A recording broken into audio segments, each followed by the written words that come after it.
Hey, what's going on, Wes? Just another fine West day, Brian. What's going on with you? I'm staring at this thumbnail, man. I'm staring at this thumbnail. I'm staring at the title of the video, and I feel like we've started a trend. I don't know if you've been paying attention to the shows that you're not on, but I feel like GAMESCAST is starting a trend of putting the least important, least interesting topic, the story we're going to spend the least amount of time with on the entire show, front and center. So heads up, everybody. Probably not going to talk about Champions of Mods very much. Yeah, I did notice that today. I haven't noticed this trend that you speak of, but when I saw the thumbnail, I was like, really? That's what it's about today? Okay. I would love for this to become the trend where it's just like an inside joke where it's like Champions of Boss and everybody's like 20 seconds. They like all just know it's not going to be very long. But we'll figure that out because I mean I think we could obviously stretch out this topic a lot and we could talk a lot about what we think Champions of Moss is going to be, but we've got so many other more interesting things to talk about today. So I say, Wes, let's fucking do it. Let's go.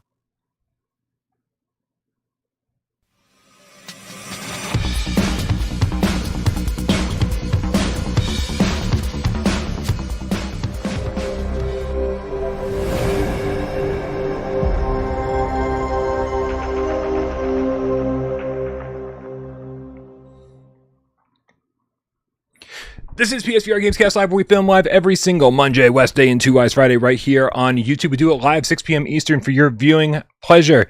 Timestamps thrown in later by our good friend Sci-Fi GameCat Henry. But we also do it over on podcast services of your choice for all of those who like to watch with your ears. I got it right. Thanks to our good friend J Meow and soon to be Rypop. Love you guys so very much. My name is Brian Pop, this channel right here, PSVR without Parole, and this gentleman over here to my left, you are right. It's Wes Dillon from Virtual Strangers. What's going on, Wes? What's up, Brian? What's up, GameCats? I'm having a great day. Having a particularly good day today, Brian. So happy to be here and happy to talk a little VR for an hour or two. You know what that means. In my world, if everything's going really well, Wes, that means anywhere from 4 to 12 hours, everything comes crashing down. Yeah. And it's going to be shit for another week. Right. Yeah. Well, life has a way of kind of allowing you to build walls of false hope around yourself, only to have them come crumbling down later. But I've struggled enough lately, Brian. It's been challenging in recent times, so it feels good to be winning for a change. Well, I'm really happy to hear that, man. I always want my friends to be feeling as good as they possibly can. Can I ask you a question, man? When you shave, right? If you're not going all the way down to the skin, do you ever just use like clippers, right? Just like, do you ever use those? Yeah, I absolutely do, actually. And I found myself doing that more recently, just because, well, one, I don't, now that I'm not punching a clock at the factory anymore, I don't have to shave anymore. It's just kind of up to me when I want to do it, and I just haven't had that much time to dedicate to personal grooming. So yeah, I often just grab the clippers and knock the stubble back a little bit without completely removing it. Yeah. Well, does yours go everywhere also? Yes, my neck is terrible, dude, because literally there is no pattern to it. It just all kind of goes in every direction, and some of it I think moves into other dimensions to where it's just not possible to even reach it. Yes, my face is strange, Brian. I think you went in a different direction than I was going in. When I used the clippers, what I was implying was that when I try to shave with the clippers, the hair just goes boom. Like I try to shave over the sink, but then it's like over on the toilet, and I'm like, oh yeah, what is going on? Like I have to like get a mop to the bathroom every single time I shave with this thing. It's ridiculous. It's like confetti. Yeah, there needs to be there's going to be some kind of attachment that you can put on this thing to kind of contain all the hair, so it falls into some kind of plastic receptacle, and then you just dump that. You need a Flowbee. Do you remember Flowbee? I do. Dude, I would kill for Sirens on my end. I would kill for a Flowbee. Like, I would be putting this in the vacuum cleaner right now as we speak. Be amazing. Love it. Yeah, Flowbee by Manscaper 2.0. Living Legend with Canadian $2 tip says, Happy West Day. I wishlisted Ven on the PlayStation Store. Hell yeah. Can't wait. Samson143 VR with a $2 tip. I want to talk to Samson. Says beards for the win. Dude, I will say I was rocking a pretty solid beard until about 5 minutes ago. And I just looked in the mirror. I was like, you look gross, dude. You got to like clean yourself up. Shower or shave the beard? Which one? I only had time for one. I shaved. Yeah. It ages me significantly and it itches me significantly. So I'll try to grow a beard sometimes and it looks all right, but it's all gray. And like the rest of me hasn't started really turning gray all that much yet. So I'll let it go for a while and then I'll come to this realization like, bro, this is not right for you. So yeah, I'll get rid of it as well. Dude, I will take gray all day long. It's the missing part up here that like I really have an issue with. Like I'll go completely white, man. I don't care. White hair, gray hair, doesn't matter. When his hair starts missing and then showing up in my ears, like how old am I? I'm like 90 years old, Wes. It's crazy. I feel you. Yeah. Completely feel you. I don't know what this show's going to be about anymore. This is Grooming. taking an interesting turn. Yeah, grooming tips for middle-aged men. That's Welcome, right, everyone. Guys, don't forget to join us over on Discord by clicking the link in the description below. The best community of all time. They've proven it over and over and over. I pretty much live in our Discord. Click that link. Also, click the link in the description below to go over to Virtual Strangers. That's Wes's show with his friends, Wes's channel with his friends, where they talk about not just PlayStation VR2 and not just men's grooming tips, all things VR. So click the link, subscribe, and make sure you check out their shit, especially if you like this long form content. Like they've got that in spades. It's good stuff. Yeah. We're the longest, Brian. The longest form content. That's right. I'm the girthiest form content. Right. I can't believe you laughed at that. I thought that was going to go just like crickets for a second there. Yeah, it was funny. I appreciate it. All right, man. So one of the great reasons to join our Discord is because you can get questions into this show without giving us a penny by putting your questions over in Viewer Takeover, the Viewer Takeover channel. And we've actually got a few great Viewer Takeover questions to start the day off with, starting with Primal Sage. He writes, #Viewer Takeover. Wes, he doesn't care about me. Just FYI. This is all you. You've been playing Uncharted 4 in VR. Many people have asked for third-person VR implementations of the big Sony franchises, and the modding community stepped up. Judging from this implementation, do you see any reason why Sony should not be able to do the same fairly easily? Are there any drawbacks to the experience? There's drawbacks to it being a mod because obviously it doesn't perform as well as it would be had it been done by a gaming studio rather than a dude, which is what this mod was basically made by, one guy, Luke Ross. Mm-hmm. No, it's been awesome, man. And I think Uncharted 4 specifically is a perfect example of why third person can work in VR, because it's been amazing to be in that world. It lands differently, Brian, when you're jumping across ledges and hanging and scooching by your fingernails across the face of a mountain with the elements beating down on you and people shooting at you. It lands differently being there. Even if you're not embodying the character, you're still in the environment. You still look down and see a chasm thousands of feet deep with rocks at the bottom. You still feel that, and it absolutely immerses you in a way that flat games just can't.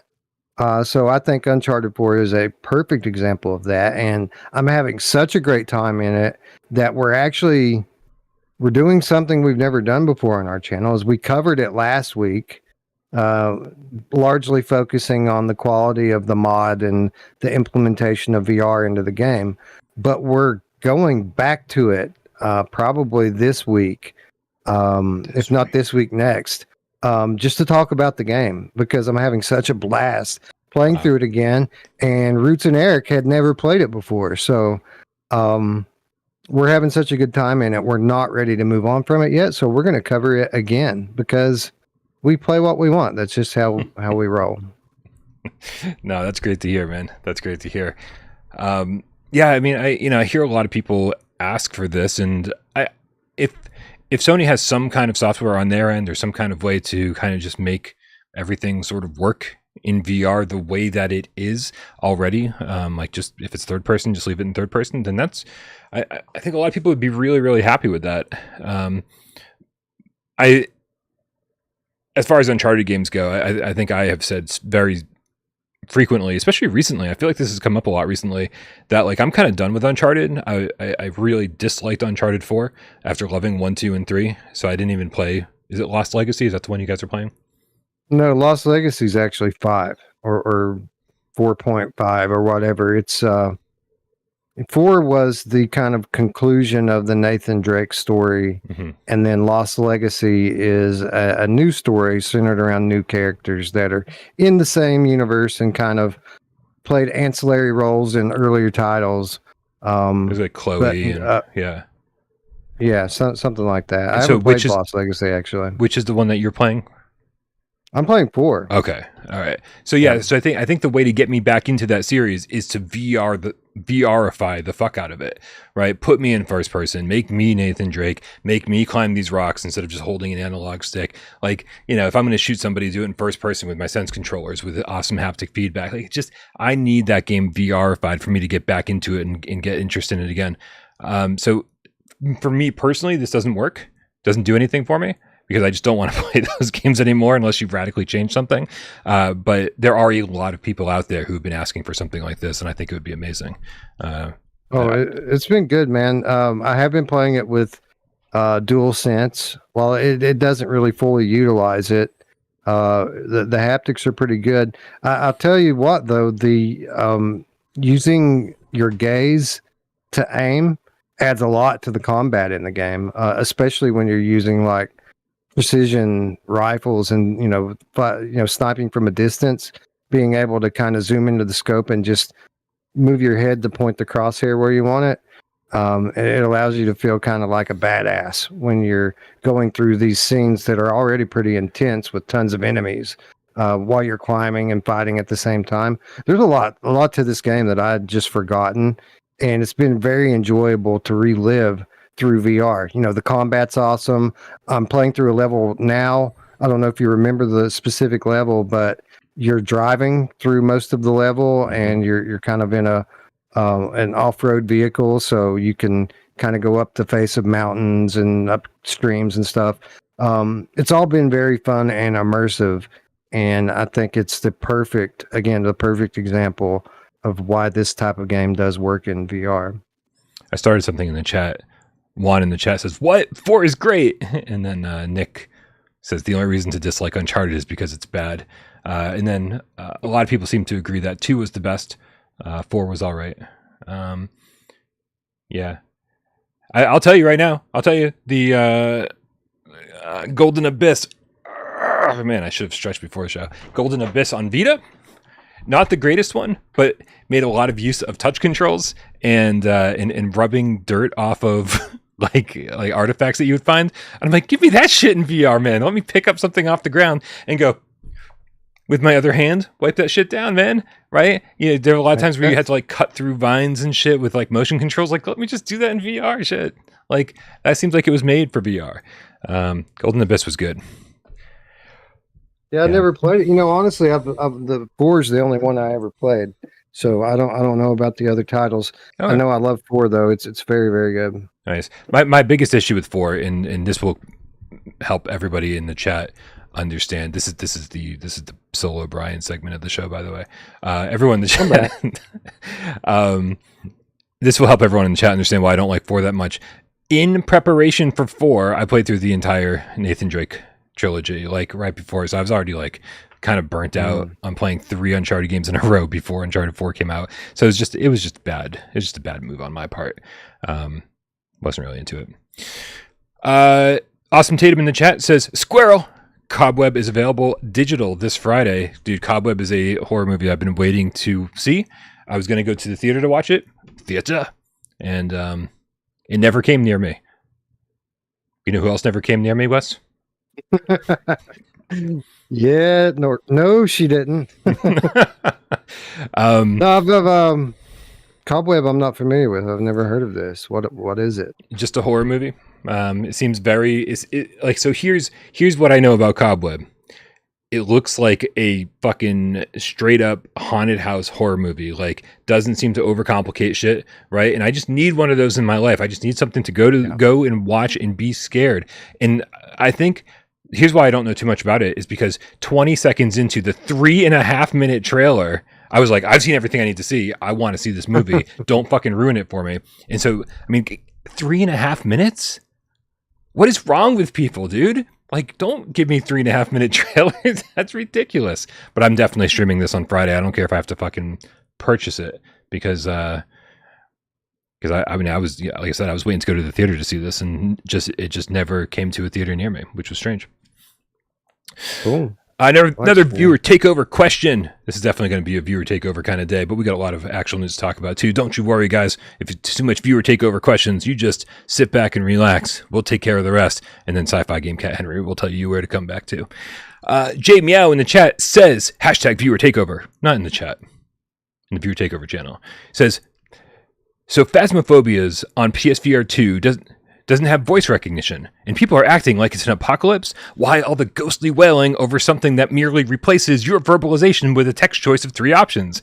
I've heard the voice recognition was about as responsive as a spirit in a seance. So what's the big deal? If Jim Ryan and Shuhei Yoshida asked for your thoughts on improving the game beyond this minor inconvenience, what would you suggest? My number one choice would be to focus on enhancements that truly elevate the game's haunting experience, not fussing over whether I have to say or select, how did you die 3 times? #GameCat Army, #Phantom Problems. Have you been keeping up with all this controversy, Wes, about Phasmaphobia? It's obviously coming to PSVR2 and PlayStation 5 very soon. It's supposed to be this month. I have an inkling that it's going to be delayed till next month. But somebody found out that the speech option that you have in the game you can, there's obviously in-game speech chat to talk to your friends. That's still there. But there's like a spirit box and there's a Ouija board that you can talk to. And there are a couple questions you can ask them, like a set of 3 questions. And then there's a couple sub questions you can ask beyond that. And on the PCVR version, you can literally just say those out loud. And then the ghost will respond if you're lucky. So we're apparently, at least at launch, not getting the option to speak to the spirit box or speak to the Ouija board to get the ghostly reaction. Have you played a lot of Phasmaphobia or enough to know like how much this impacts the game? Yeah, it shouldn't impact the game, specifically in terms of, the way that you play.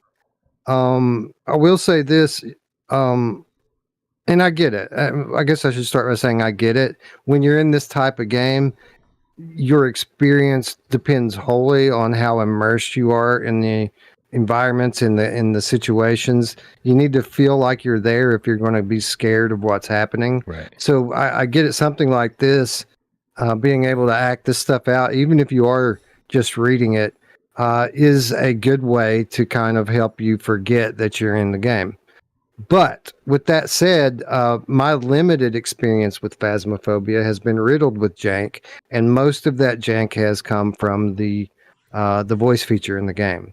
Oh. It never has worked for me to be able to kind of communicate with my party, which is fine on PC. You can work around that easily using Discord voice chat. But there have been times where I haven't even been able to play this game because part of the checklist at the front was to make sure the voice chat was working because it is utilized as a gameplay element. And when I wasn't able to get the voice chat working properly, I couldn't play. Now, maybe the game's been updated since then. This has been well over a year since that was the case. Maybe it's not a necessity anymore. But given my prior experience with the voice chat functionality, being as terrible as it was, it really kind of broke my immersion rather than help me. So maybe this is a way to kind of bring it up to a quality standard that's consistent with a PlayStation Store release. Mm-hmm. Maybe that's why they're not including it here. But I tend to agree with Jay Meow, where if this is a big point of contention for gamers, it probably shouldn't be. The game is going to be just fine without it. Yeah. So on Monday's show, when this first came up and we were talking about it, like a lot of people were making it out to be a really big deal. And I understand, like you said, Wes, we do want it to be as immersive as possible. We want to, like, especially in a horror game, we want to feel like we're there. We don't want to be flipping through menus because that does kind of pull you out of the immersion. I get it. But what I didn't understand was exactly how much this speech stuff played into the game and how much you used it. People were making it seem like it was a massive deal. And so then I watched one of our mods, Mr. Sonic, play it today. And I was shocked. Like shocked and appalled that, like, you know, just clicking something on a menu real quick and like something that you maybe use like once per round is causing this much of a fuss. It's like, sure, I want it to be as cool and as immersive as possible. But when people are jumping up and down saying, I'm not going to buy this because of this one option, that's unfortunate because everything else looks phenomenal. And as I don't know who said it in the chat, but you can say it out loud as you select it. Like if you really feel like that's going to help. There you go. And, you know, especially if you're selecting something and you want your friends to know what you're selecting, say it out loud. It's all right. The HUD elements come up either way, right? It's going to be in your field of vision, whether you're saying it or pressing the button. So you're right. If saying it makes that big of a difference, then just say it as you press the button. Literally, all we're talking about here is the ability to press that button. Yeah, I'm just shocked. I'm just surprised. Like that, you know, it's one thing to be like, oh guys, we really love your game. Please implement this. Please find a way to make this happen. And then another thing to say, I'm not buying this because this is game breaking. I've noticed a trend, Brian, and I'm sure you have too. It seems very much over the last year to 2 years that people that once would consider themselves to be VR enthusiasts have become malcontents. And really, it just seems like they look for things to complain about and blow out of proportion. Maybe that's just me because I am still an enthusiast and typically I'm more enthusiastic about the technology than most people are. But it seems like before there were a lot more people with me. And now it just seems like every little thing is the end of the world with these people. Right. VR is still finding its way. And there are people out there who, like, I can't publish a game review without somebody saying, you know, how could you give this game that score with graphics like this? I'm talking VR Skater, right? Running at like 90 hertz and looking pretty damn good, right? I'm talking like Horizon Call of the Mountain being like, I can't buy a game if it only has hands and no arms. Like, okay. Like everyone's got these things that bother them. I'm just surprised how much it bothers people. I mean, you're going to sacrifice this amazing experience because of one little thing that you don't really, I guess that you despise enough to constantly leave negative comments on my channel. Everybody's different. I understand that. But like, it does seem like once upon a time, everybody was really excited about VR, and now everybody's finding as many ways as possible to be negative about VR. And maybe that's just a symptom or a sign that VR is becoming more mainstream, and that VR is, you know, just like regular gaming now, where everyone complains about something all the time. Yeah. Yeah, I think that you're right. I didn't consider that, but you're right. It is kind of becoming more of a more like the norm, right? Yeah. Yeah. Like, yeah, we've got people in the chat are basically proving my point here. And again, we appreciate that everybody's different, that everybody's got their own set of standards. But Mr. Gat with the level 2 membership is asking how Phasmaphobia is as single player. Is this something difficult? What's that? Yeah, it's difficult. It's not something I would suggest playing in single player if you like winning and succeeding. The game is difficult enough as it is, but at least when I played it, there wasn't an option to have bots kind of accompany you. Like if you're playing single player, you're playing by yourself, which means that's 3 less tools that you can take with you into the scene to kind of discover what's happening, what kind of spirit is haunting the place. And that's the biggest difference. It isn't so much that you don't have the people there to play. It's the fact that you can't take 4 tools off of the truck unless there are 4 people grabbing one. Yeah, I don't. Oh, Elver in the chat says playing it alone is a hell of a lot scarier. I would bet that's the case for sure. That's always kind of been my big complaint about it, is that it's kind of hard to get scared when you have a room full of friends with you and half of them are laughing, and you know what I mean? It's kind of hard to build that mood. Yeah. All right, we definitely have some responses here in the chat, so let's make sure everybody gets their 2 cents in. Macho Vasquez with the $10 tip says, no complaint. It's just being in a scary ass dark room and asking the ghost to talk or give you a sign or calling their name, invoking them when you're really hoping they don't, is the scariest shit ever. I get it. Yeah, that's fair. Keen Bean with the 5 quid says the ghost always listens for keywords like scared and leaving that can lock you in as response. So this is the same type of voice recognition that we're talking about then, right? So when you're just talking to your friends and you're like if you just say the word I'm scared, then they can respond to that even if you're not in some kind of menu. So this is something I don't see. I'm still learning here. I want to be very clear, as I was on Monday, that I have not ever played Phasmaphobia, and so I am learning exactly what we're in for here, and exactly what the lack of voice recognition is doing for this game. Yeah, and I'll add to that my experience in it is very limited. In a much earlier version of the game, it could be a completely different game now than it was back then when I played it. Living legend, off topic but still great. The Canadian $5 tip says, imagine watching Del Toro's horror flicks like Crimson Peak in VR Blu-ray. Hope Sony gives PlayStation 5 Blu-ray movie VR support. Me too, man. Like, it's a little weird. It's a little weird having missing features that we already had last gen. It's like, yeah, I don't know. I can't imagine it's anything more than a licensing cost for them at this point to include something like that in PlayStation 5 to update the firmware. Yeah, I don't know. They seem to have moved away in a big way from viewing any kind of media content in the thing. It seems like it's more gaming focused this time around than it was last time, as kind of an all-purpose device where you can watch movies or YouTube or what have you. Now it's just you can watch games, or you can play games. Yeah. You can't watch movies either streaming or on disc. You just can't. Yeah. I mean, it's crazy. I remember, was it day 1 or soon after, there was you could sit in a movie theater in the Hulu app, right, and watch things in VR, watch it on a screen. And there was a box of popcorn and shit. I was like, this is crazy. This is just part of my Hulu app.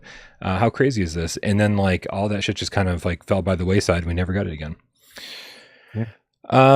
All right, man. Moving on. This has been educational about Phasmaphobia, but also I really do think that it's one of the. I think that for people who haven't played Phasmaphobia, from what I've seen at least, and from what I'm hearing from everybody, is it still is going to be a great game.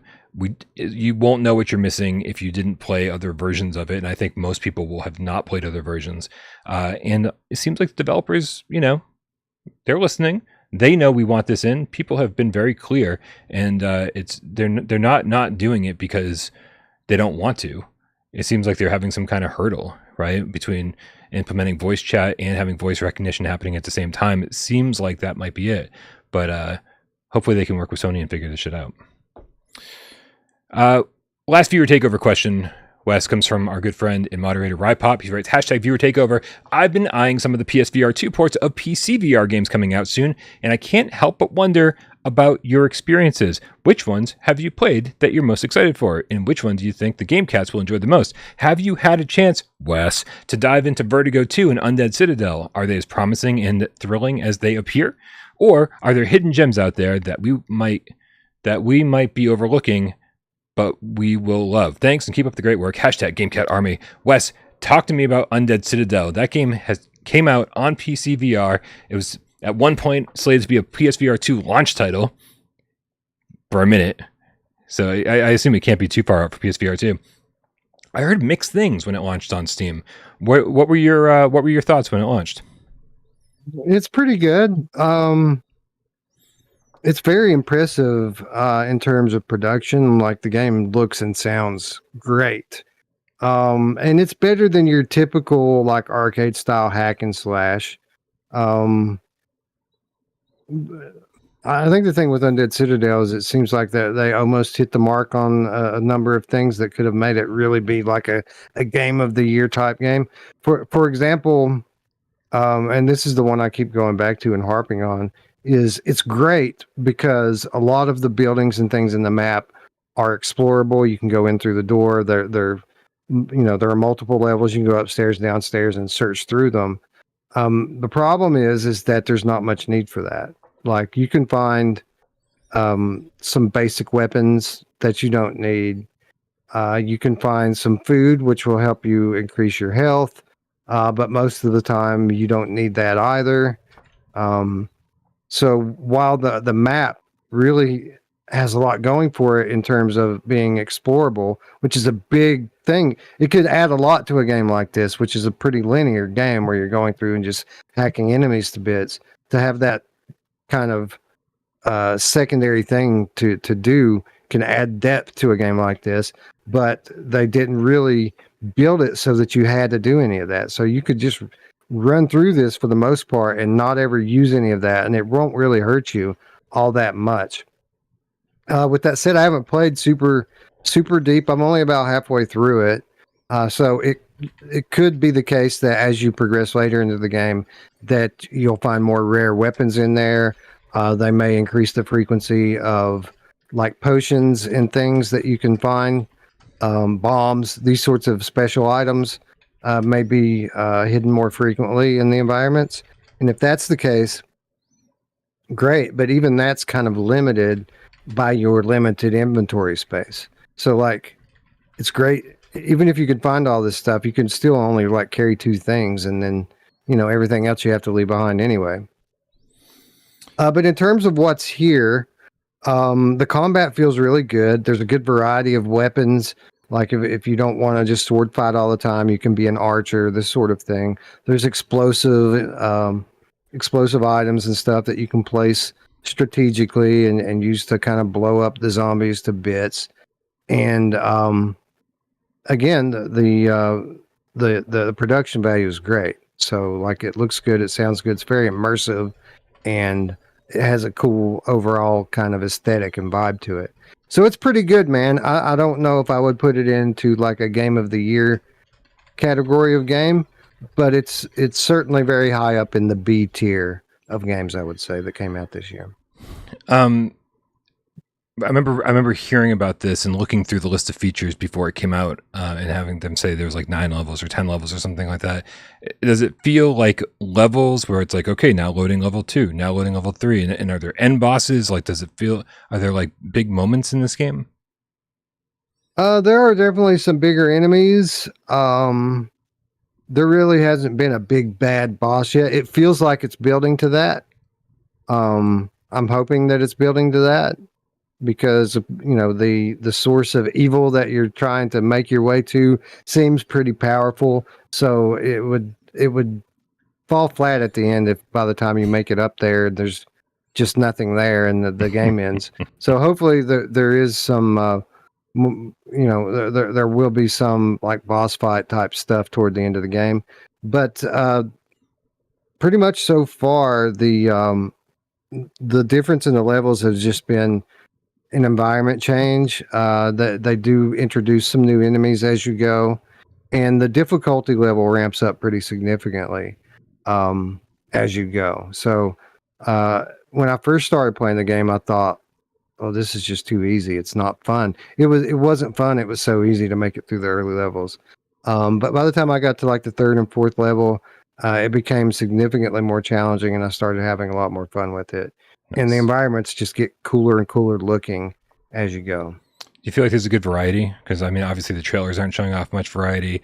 The beta that I played when it was just the horde mode, obviously was just one area. Are you seeing a lot of variety, or is it kind of a lot of these rundown towns type thing? No, there isn't a whole lot of variety. Now, I mean, it's noticeable, the differences. Like, it's not like you're running through the exact same environment every time. There are noticeable changes. But the first 5 levels were all pretty much that same aesthetic, the same type of areas, albeit the layout. They are pretty big, these levels. Like, even though the game's linear, there are side paths that you do have to go down to, find a key or something to open a door to progress, this sort of thing. Now, I quit playing the game during a very different looking level. For the first time, there was one that looked significantly different, and that was the cemetery level. It looked spooky. It looked really cool, but I didn't play through it. But the first half of the game, the levels are pretty similar to one another. Okay. Looper, the Underground Game Cat, says you stop playing just before it goes nuts. Good. I want something to look forward to when this game comes to PlayStation VR2, because I am enjoying it, and I do feel like the haptics that PSVR2 offers can add something significant to this game. So I am looking forward to getting back into it, and I'm glad to hear that you're kind of saving the best stuff for the upcoming launch. Yeah. Sci-Fi Game Cat Henry in the chat is asking Undead Citadel versus Hellsweeper. One Hellsweeper. is far Hellsweeper, more all day. Yeah, for real, no question about it. Yeah, Hellsweeper is an amazing game, and it's funny that you bring it up, because that was one of the games I was going to bring up. But I mean, it doesn't exactly fit the definition of a PC port coming to PlayStation, because they're set to launch concurrently. Mm-hmm. But I have played this game on PC numerous times now, and it's great. It's very very good. So yeah, I think people should be excited about Hellsweeper. Nice. Yeah, I'm excited about Hellsweeper because I loved the movesets in Sirento. I loved the wall runs and the backflips and the slow motion bullet time and just all the different weapons that you could just, I mean, it felt endlessly customizable and you could play the game however you wanted, but there wasn't really a game there. It was sort of like a super glorified tech demo. And I feel like they learned something as far as game design went between then and now. And they said, hey, we're going to make this a roguelite. And we're gonna give you reasons to replay this over and over and over, and with more stuff to do than just unlock weapons. This looks really good for sure.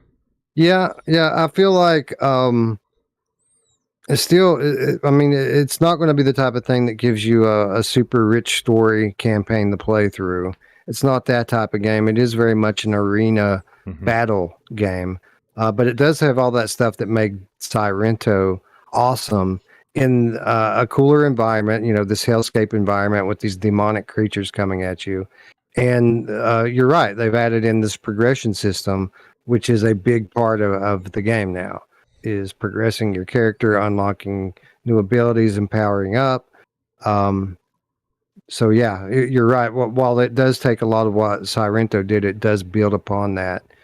Even though it is, again, in essence, an arena battle game. So. Yeah.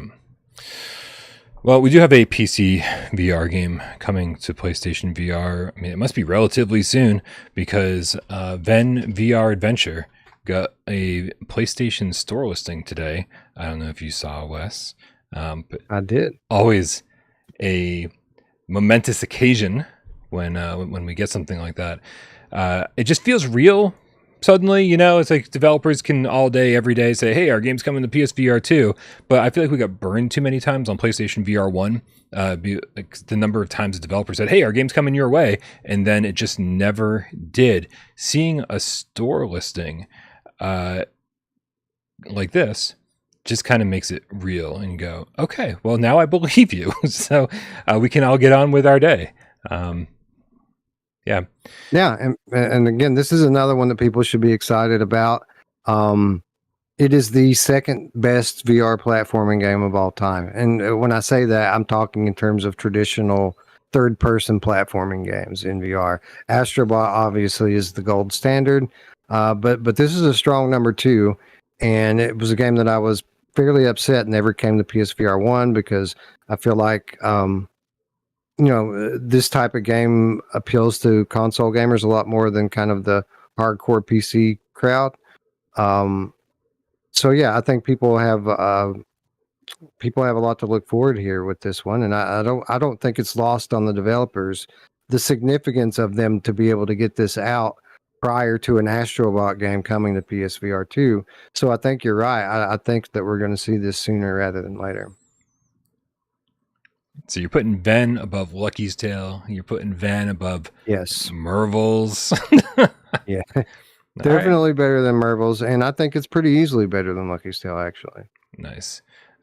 Yeah, I had a good time with this when I played it on, I believe it was PC. Yeah, it must have been PC. And I've heard that there's been a lot of updates since that actually addressed a lot of my complaints. So I'm very excited for this one. I really hope they're spacing these releases out, Wes. Like, if this is another August game, I will just fucking jump out my 14th floor window. No, it's not coming that soon. It's more like Q4. I get a feeling that we'll get it this year, but it's not like imminent. All right. Yeah, we definitely need. Sorry, go ahead. For what it's worth, they are upgrading it a bit for PSVR2. I mean, it's not going to be a full blown, takes advantage of every feature, but it is going to run at 120 frames native. I can say that for sure. And they are looking into using things like headset rumble and eye tracking adaptive triggers and stuff like that as well. Nice. That's what I can talk about. There's some other stuff that they mentioned to me that could be coming as well that I can't talk about. But we are looking at a version of the game that should be the best version of the game. That's what I like to hear.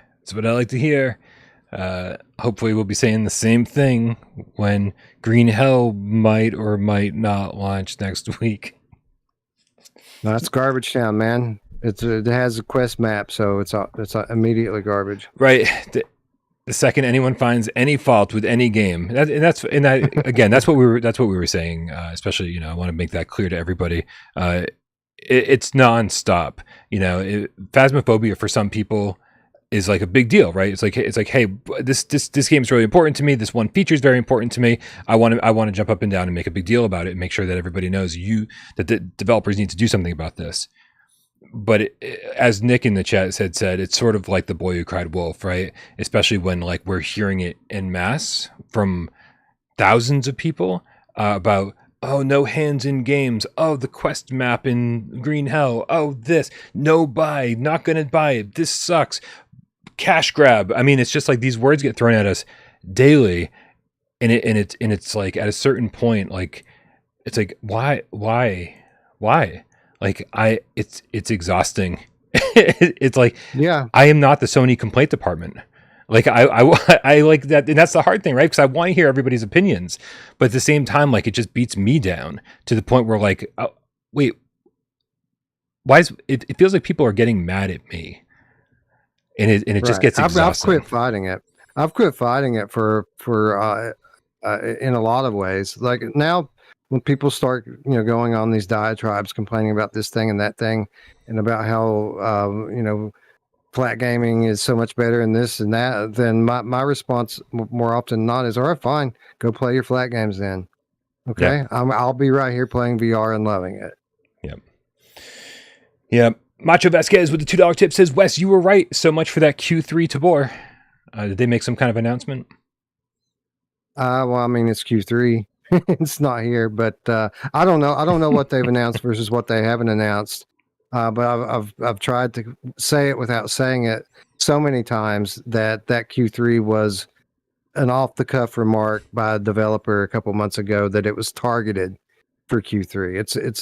It's not launching in Q3, and it probably won't launch in Q4 either, if I had to bet.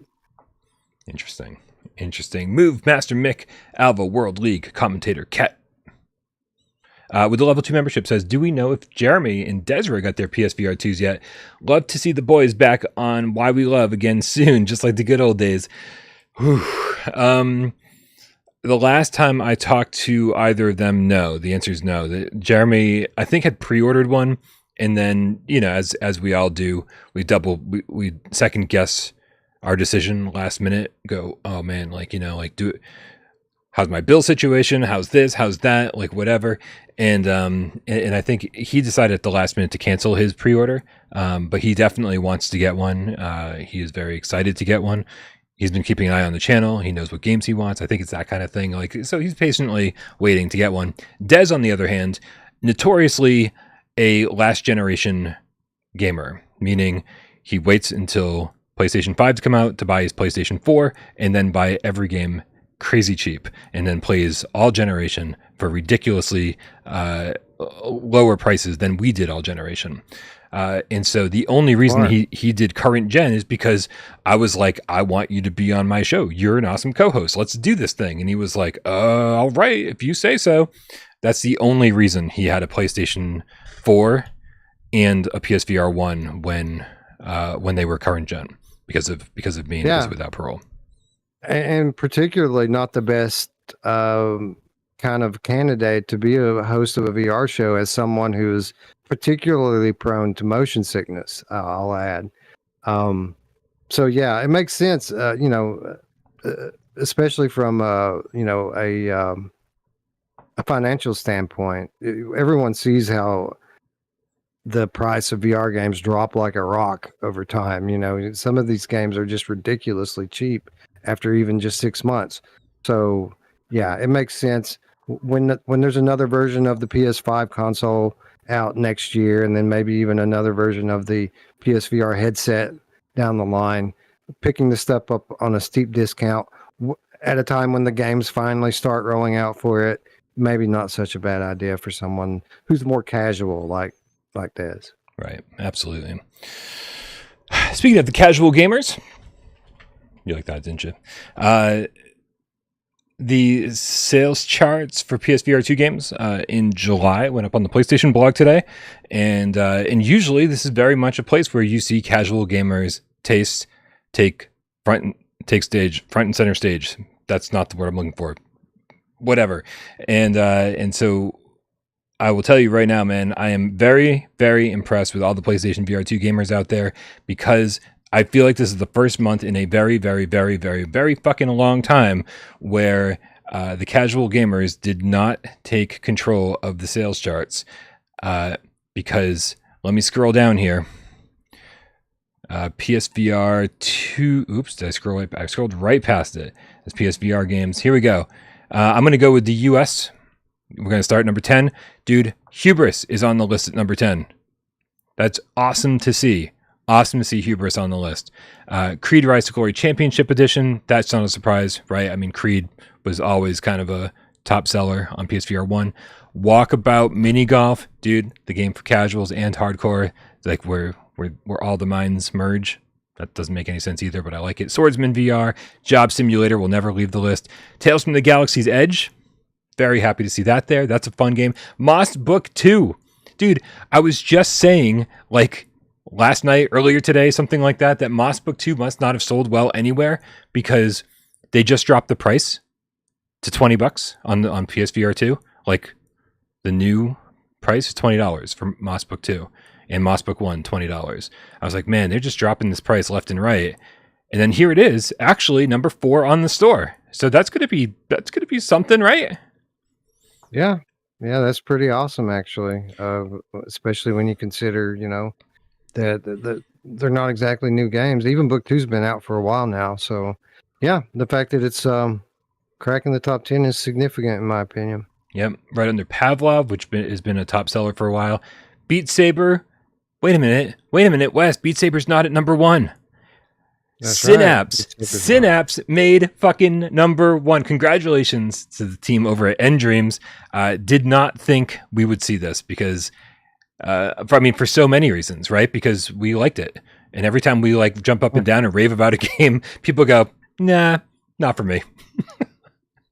Yeah, this thrills me because, and I've said it repeated times. I'll say it again. This is a very special and unique game that I feel that everyone should play.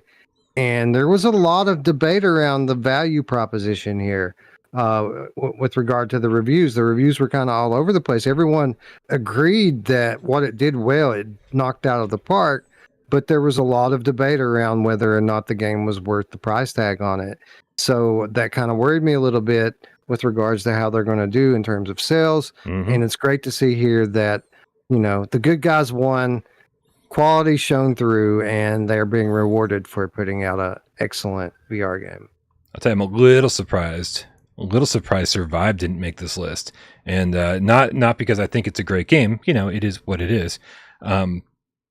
But because I'm going to scroll into the PSVR 1 section just to make sure that it's not here. Because that was, Miles was doing great numbers on his Let's Play of Survive on his channel. Survive was one of the better viewed Let's Plays on my channels.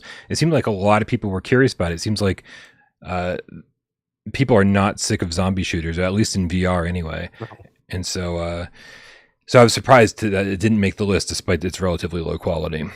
But yeah, dude, Synapse, I mean, you look at something like Synapse and you immediately go, oh man, is this too artistic for people, right? Song in the Smoke tended to be one of those games where it was like, oh man, it's like if this was just called Survival VR or something like that, or whatever, Savage VR. I forget what Jake Kasdal said they initially were going to call the game. I feel like it would have sold better, right? But it's like Song in the Smoke and like all these like kind of artistic interpretations, whatever, in the game.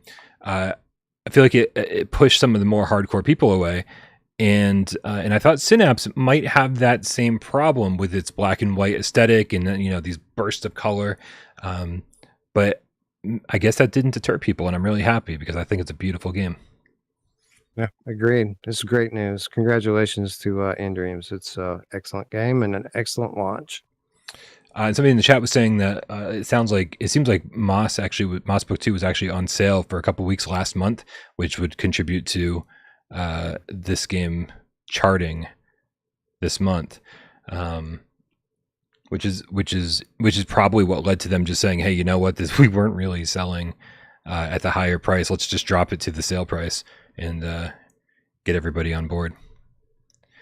Very interesting. Yeah, good move. Especially, considering the kind of ill will toward the studio for their approach to the upgrade path. It's nice to see them doing something consumer friendly and being rewarded for it. So this is the sales chart for July. Do you think we're going to see big games from August chart? Do you think we're going to see Firewall on this next month? Do you think we're going to see Crossfire, Phasmo, VR Skater potentially, or do you think it's just going to go back to Job Sim? Well, that's the thing. Is like most people aren't going to buy all of them, so we have this situation here where we have games that are absolutely good enough to chart, but are the sales going to be split? Are we going to have a group of people who say everyone buys 1 to 2 games per month? Some of these games are going to get left out of the equation. Like maybe people are going to buy Green Hell instead of Firewall, and this person's going to buy Firewall instead of Crossfire. And maybe it's one of those situations where a third-party candidate runs for president, so everyone loses, right? As long as you understand that, Wes. Yeah, right. So yeah, I don't know. I'm hopeful. I would love to see the best games top the sales chart. I think Firewall probably has the best chance of charting out of all of them. I think so. But it's going to be interesting to see how it plays out. Yeah. I think you're right. Firewall has made a name for itself as far as like flat screen gamers have no idea what Firewall is, but VR gamers, whether you've played PSVR games before, whether you owned a PSVR, whether you're a PC gamer, it doesn't fucking matter. Everybody knows Firewall because if you were a PC gamer during that time, PC VR gamer, that was one of the Sony exclusives that you were jealous of, right? You're like, oh man, it's like I love my PC VR, but man, that Firewall game everyone's raving about, I wish I had that. And so I think it's going to sell really well. I just hope it turns out to be a really good game and worthy of the sales that it's about to achieve. Yeah, I don't have any doubt that it's going to ultimately be a great game. The question is what state's it going to be at launch? Because we saw with their Solaris that game wasn't ready, but they went with it anyway because they wanted to meet their deadline or whatever, and they paid the price dearly because of that. So I'm hopeful that they've taken the time here with Firewall, and I'm pretty confident that we can chalk this up to lessons learned, and it's going to be great at launch. But I haven't played it yet, so I don't know for sure. Macho Vasquez with the $10 tip says, Brian! Oh, finally, somebody wants to talk to me, Wes. How nice. I have an idea. Also, hey, Macho, what's going on? At the end of the year, I have one episode where we all just get off all our complaints and complain the whole episode about everything that let us down in VR that year. Let it all out. So is this like the airing of grievances? Is this going to be our FestiVRus? Right? Yeah. Yeah, that works for me. I think we already did that though. Like immediately following the most recent Sony showcase, PS5 showcase. I feel like we got it off our chest then. Yeah. But we can do that again. I think a lot of people got it off their chest when they talked about persistence and Mura and what else? Jesus fucking Christ.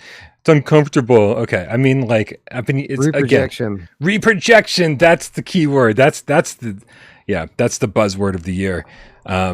Get your eyes checked, everybody. No, I'm just kidding. But really, VR lenses. So just to let everybody know what's going on. I keep forgetting to keep people in the loop. I only don't keep people in the loop because no one fucking cares or asks. The top 25 list. Remember that from like a month ago when we did the debate? I'm finally getting that list out, and it'll be out either tonight or tomorrow morning. I can't believe it. You can't believe it. None of us can believe it. So that's one major thing off my list. The VR lens review, I really want to work on over the next week. And I've got to tell you that as much as I liked my Hans VR lenses and the VR Rocks, the VR Rock they're cheap, they're easy, whatever. The real optics are just that's the way to go. If you have hype, if you have the hype problem in games like I do occasionally, it's going to happen no matter what lenses you buy. It's not Hans exclusive. It's not Real Optics exclusive. It just happens if it's going to happen. But the Real Optics ones are awesome, right? The way they slide on, the way they magnetize to the lenses. I mean, it feels elegant. It's easy to take them off and clean them. And then if you're sharing your headset with somebody else, it's easy to just pop them off and not continually slide them on and off the lenses. And eventually, as people have said, the Hans ones do, they wear out and they'll just fall off when you look straight up. So I will have that out soon enough. Blazing Phoenix 82 with a $20 tip. Thank you so much. He says, have you heard anything from Sony selling controllers yet? Please. For the love of God, why aren't they selling them yet? I mean, we haven't heard anything, right? No, not about controllers. I haven't heard anything. What happened? It hasn't been the biggest issue for me.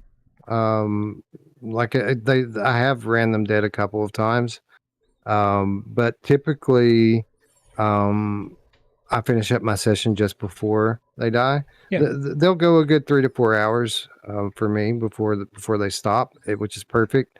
But for those of you out there who this is a big issue for, I would hope that they would make them available for purchase very soon. I mean, the numbers of headsets out there for sale are now getting to be in a pretty good place. They're in stock everywhere consistently. So you would think that they would have the capacity now to kind of ramp up controller production and get some sets out there for people. Yeah, that's what I'm obviously hoping that as well. I will tell you right now, this is sort of related, sort of not related, but holy crap, dude, I'm still waiting for my PlayStation VR2 to get back from Sony. From when it broke like 2 months ago. I initiated this 2 months. You would hope that at a certain point, so I had to send my controllers back in, even though it wasn't a problem with the controllers. I'd send the controllers, I'd send everything back in, even though it was just a problem with one of my lenses. It's nonsense that this would take that long. And I mean, think about a normal consumer. Think about a normal consumer who isn't me and isn't going to run out in the middle of the night during a Tears of the Kingdom midnight release to buy a PlayStation VR2 headset, right? Most gamers are going to be like, oh, I'm going to sit here and wait for my fucking headset to come back from Sony. And all the games that they didn't buy because they're just sitting here without a headset, like, it's just irresponsible, right? Like, it's terrible. It's absolutely inexcusable. Meta, 100% Meta would have sent you a new headset by now. They would have just sent you a new one because it's stupid for you to have to wait for longer than a month to get a repair done for something that's under warranty. It's stupid. Yep. So, but back on topic. Yeah, I would still. I mean, so eventually, once that thing is back, I will have 2 sets of Sense controllers. But that meant I had to buy 2 PSVR2 headsets to make it happen. And I'm with you. It actually hasn't become a problem yet, because if I play for 4 hours, I don't think I've ever had my controllers die in under 4 hours. I think it's always been over 4.5 roughly. They only take about 40 minutes to charge back up fully. They charge so fast that I'm always like, did I not place them on the charger right? Like, how is this? They can't be full, and then they are. And so if they took like 2 or 3 hours to charge, I'd be like, yeah, this is a problem. But 40 minutes is really fast. That's just enough for like a quick little bathroom break, have a little coffee, exactly. Shoot the shit on Discord, and then boom, time to get back in there. Yeah. Exactly, and that's been my experience too. When on the rare occasion that they do die, I just plug them in. I hit the bathroom, grab a sandwich, check out Discord real quick, and they're fully charged, ready to go another 3 or 4 hours. So it's pretty crazy. GameCast Chicago, the $2 tip says, yep. I have a feeling that wasn't going to be the only thing.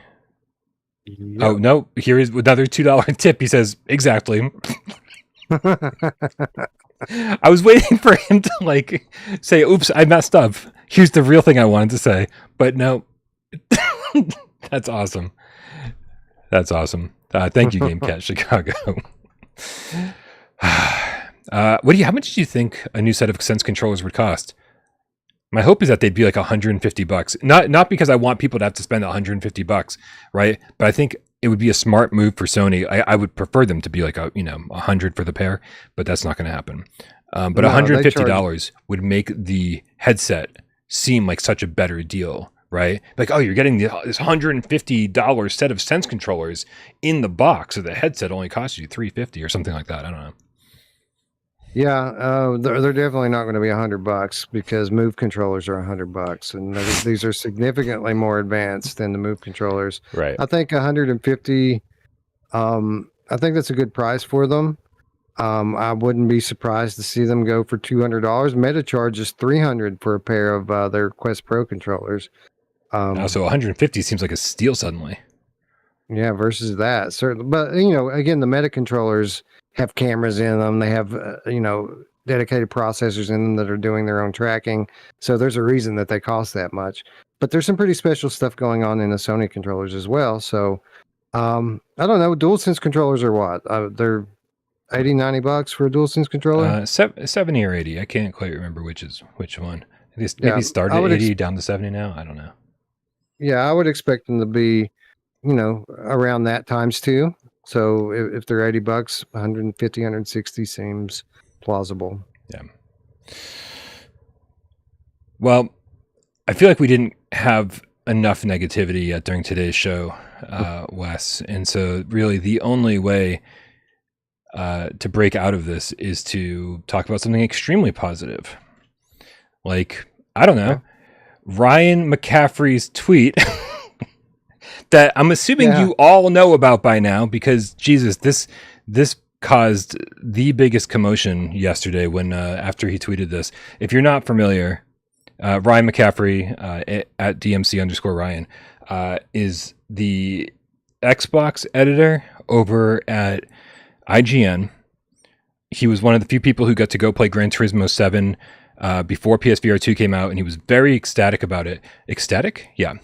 And but from the get-go, he's always kind of had this whole thing where it's like there's always kind of a negative slant along with everything positive he said about PSVR2. And then this tweet kind of solidifies it all. Out of nowhere, he tweets, "I massively regret the $597, including tax, that I spent on the PSVR2. I love great VR game experiences, and I was so excited that Sony was doubling down with a truly powerful second-gen headset. But they burned me." They burned him. "There are no games. It already feels dead. Look at the layer of dust." Wes, what do you think of this nonsense? Yeah, obviously, this statement coming from the person who it's coming from makes it seem a bit more negative than it probably should, just because of this person's stature. But he's not the only person I hear saying this, and I don't think it's entirely. We can chalk it all up to just someone being negative about the platform and negative about the technology. I think there is some blame to Sony here, because while the catalog is good and we all feel like it's been pretty good, I think it's absolutely fair to say that Sony has shown us nothing about what's coming and what's going forward. So to a lot of people, it does seem like that the platform's dead already. And I've got people in my Discord today saying exactly this about their headset. And not everyone likes scary games. Not everyone likes zombie games. And not a lot of people like Quest ports. And for those people, the catalog can seem a lot thinner than it does to us. So while I do agree that this is probably being blown way out of proportion, and I also recognize that we are the faithful. We know that the games are coming, but not everyone does. So I do think that some of the blame here goes to Sony for statements like this and this general sentiment that's starting to become more and more prevalent across our communities. I mean, sure, I'm all about blaming Sony, because they've been terrible at being transparent about their roadmap, about what games are coming, about the future of the PSVR2. It would be awesome if they were like, "Hey, Half-Life Alyx coming 2024," right? And I think that would shut a lot of people up. Like, give Resident Evil 4 a release date. Talk about your next first-party game that's going to be hybrid, like anything like that. Yes, anything. But they're also doing this with PlayStation 5. This is not an exclusively PSVR2 problem. This is a Sony problem.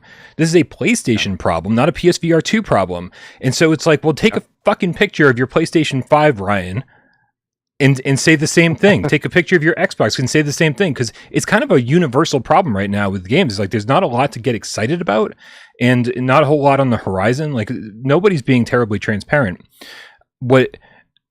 My biggest issue is that it is because of his stature, as you said, in the world of gaming. A lot of responses to this were like, "Oh, Ryan, thanks for saving me $600," because it's as if he just informed people of something, when it seems like he seems very uninformed, right? He is a games journalist, and so you'd assume that he has all the information necessary to make a tweet like this and to talk about this stuff. He owns a PSVR2 headset, a very dusty PSVR2 headset. I don't think he's been keeping up with shit, right? Because we've been playing, dude, we do a fucking podcast about PSVR2 3 times a week, and we've always got new stuff to talk about, whether it be new games that are being announced, new games that we're playing, new games that are coming out, new games that are out. We can barely keep up with it, and it's my only beat. Right? I'm not even covering PCVR or Quest VR, and I can barely keep up with it. I can't get reviews out fast enough to cover this shit. And there's been so many good games since launch. We had Gran Turismo 7, Village, Horizon, like 3 huge titles. And that was less than 6 months ago. And the number of games that have come out since has been astonishing. The number of games coming out this month is astonishing. This is pretty much the highest momentum any VR headset has ever seen as when it comes to game releases. And so all this says to me is that Ryan has no idea about the industry that he's in. It's like he might know flat screen gaming to an extent, but he doesn't know VR gaming. And it's like, so he bought this headset under the assumption that the industry was going to change overnight for VR, which no rational person should expect. And I think that's totally unfair to PlayStation, that's unfair to PSVR2, and that's unfair to potential consumers. I think he scared a lot of people off that like would have really enjoyed this thing like we've been. Yeah, I think that's fair, and it kind of ties into what we were talking about earlier with the general attitude of people these days. I feel like a significant part of that is, for some reason, and God knows why this is, people honestly thought that overnight we would see a switch with PSVR 2 and that we would have a AAA exclusive coming out every month. And I don't know where they got that idea at. I mean, we've always been pretty optimistic about speculating about the types of titles that we were going to see during this generation, but no one ever expected for it to just happen immediately at launch, and that all of a sudden VR gaming is going to be on par with flat gaming in terms of big budget releases. So it kind of feels like, to some people, the fact that we're not getting a Gran Turismo every month means that there are no games. Right. And that's just not the case. Right. I mean, look at the first 6 months of the PS5. What do we have? Like Demon Souls remake? People complain, oh, well, Gran Turismo was a game that was out for a whole year already. Well, did you fucking play it? Village had been out for a whole year already. Before. Did you play it? Like, or was VR your first time playing it? Like, it doesn't really matter if it was your first time playing it, it doesn't really matter if it was out a whole year. If your first time playing it was in VR, it's a new game to you. Like, I don't know, man. I don't know. It's exhausting, and I just expect more from somebody in this position. And yeah, I don't know. I really hate it. What more could you possibly expect in the first 6 months? Is I think my question, right? You got the first party VR exclusive Horizon. Regardless of how it came out, regardless of your thoughts on it, right? Anybody out there in the chat is like, well, Horizon didn't turn out so good. You're missing the point. It's a first-party Horizon exclusive for PSVR 2. Then you also got Gran Turismo 7 completely playable in VR. Village completely playable in VR. The announcement of Resident Evil 4 completely playable in VR. All of these just so much third-party support. It's insane. In the best versions of all these third-party games, like by a mile, like it's not even comparable to the inferior Quest ports.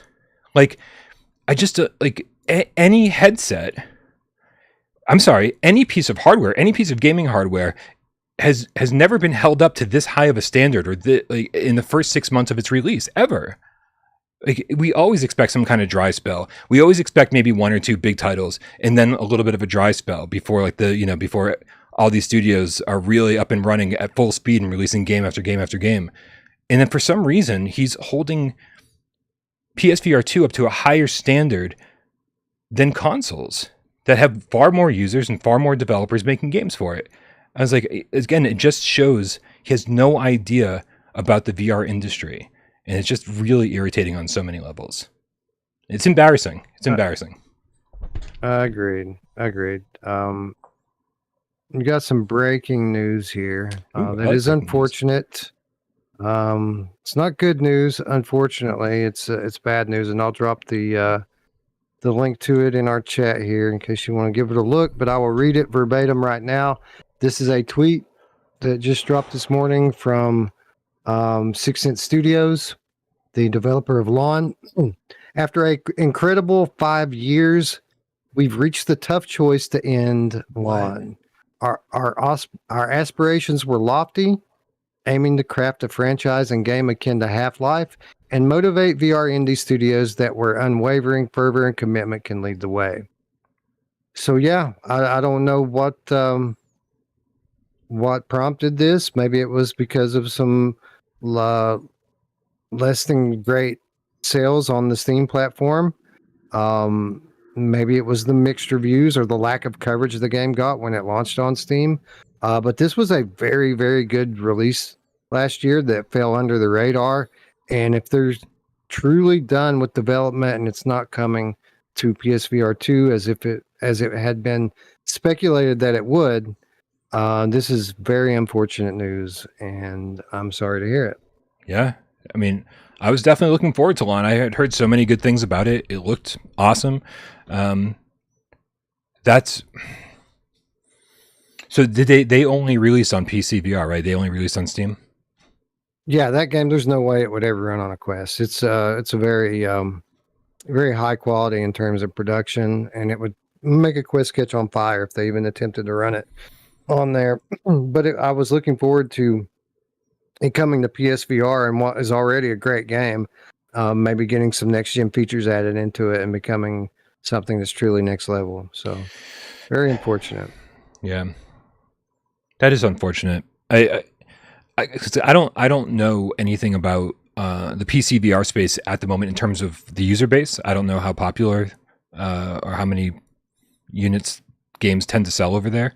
But I do feel like if they had managed to get this game out on PSVR2, that maybe that would have been the surge that they needed to stay alive. I agree. We saw something similar with Ubris, which launched around the same time as Lonn. It did about the same kind of numbers. I'm fairly certain it got the same kind of mixed reviews that Ubris got, which, in my opinion, were unfounded. I felt like reviewers kind of underestimated and underrated the game. But when we saw it earlier in this episode.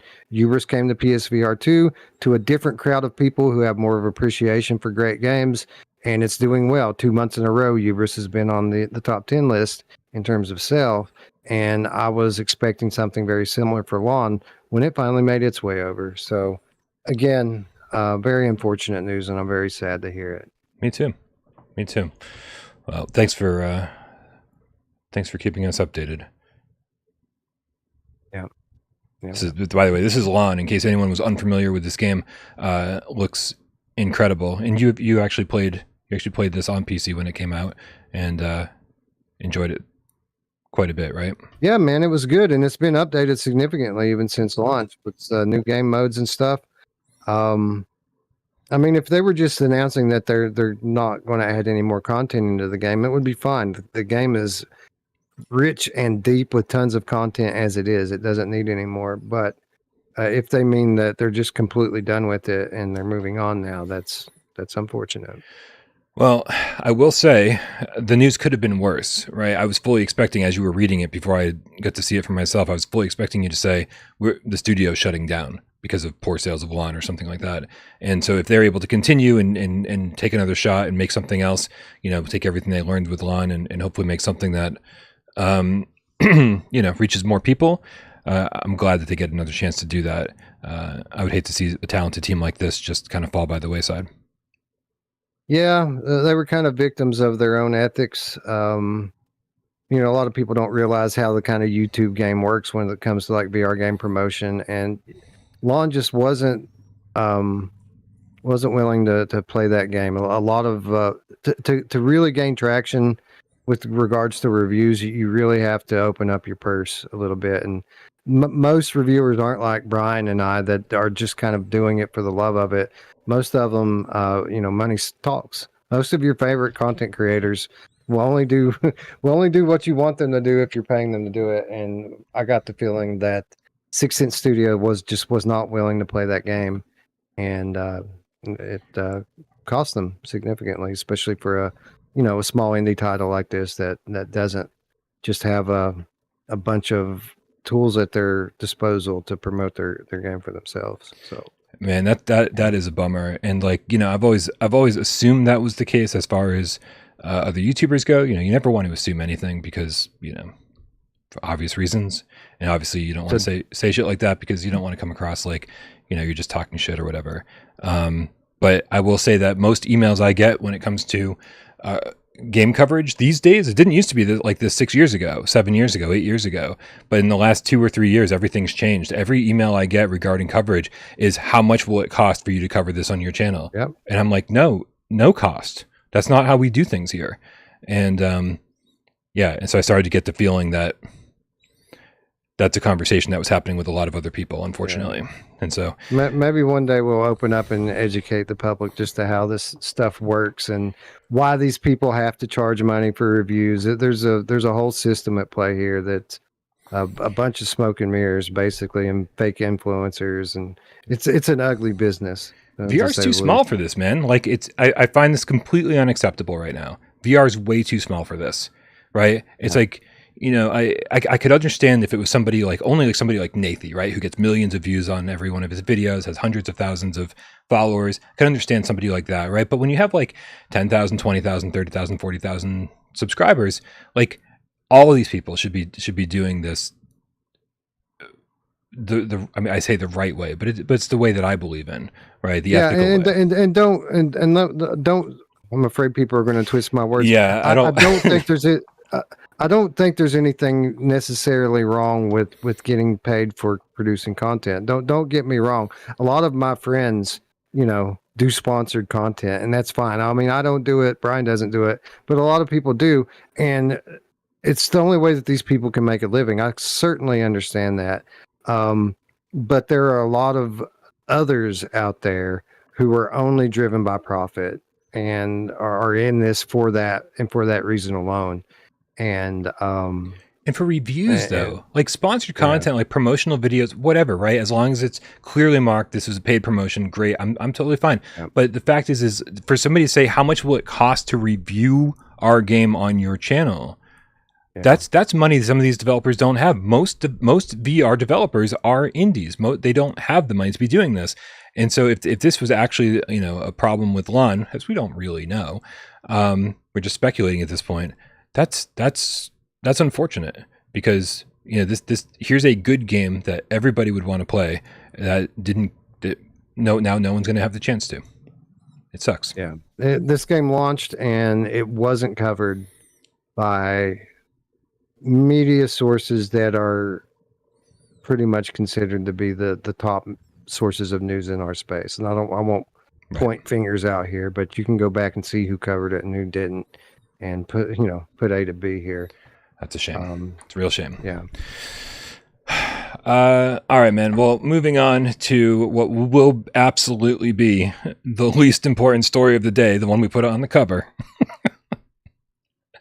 Polyarc announced today, after much speculation and a lot of kind of whispers and rumors behind the scenes, that their next game is set in the Moss universe and is called Glassbreakers, Champions of Moss.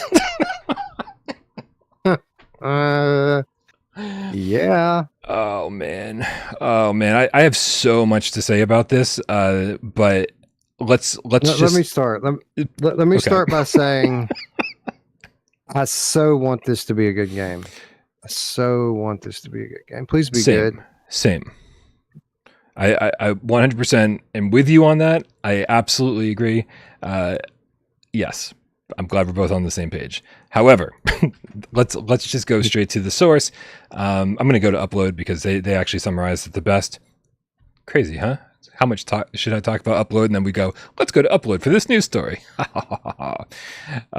Also, I'm pretty sure that there was another GameCat Chicago comment here somewhere. With a $2 tip, he said, definitely. I like that he's chiming in as if he's just like, you know, part of it. Love it. Also, Samson, I want to talk to Samson. 143VR with the $2 tip says, Lonn's demise reminds me of Samurai Slaughterhouse. Oh, that seems like a conversation for another day. I have no idea what happened to Samurai Slaughterhouse. I'm sure you do. Yeah, I don't either. Oh, still coming as far as I know. Like, I didn't think anything happened to it. Yeah, that guy seems strange to me. He seemed really strange to me because he was like, "Oh, I had a meeting with Sony. It's like Samurai Slaughterhouse might be a pack-in game for PSVR2." Like pack-in game? Yeah. Like Horizon? Totally not. No, that's not happening, bro. Right? So I don't know where I feel like he might be crazy.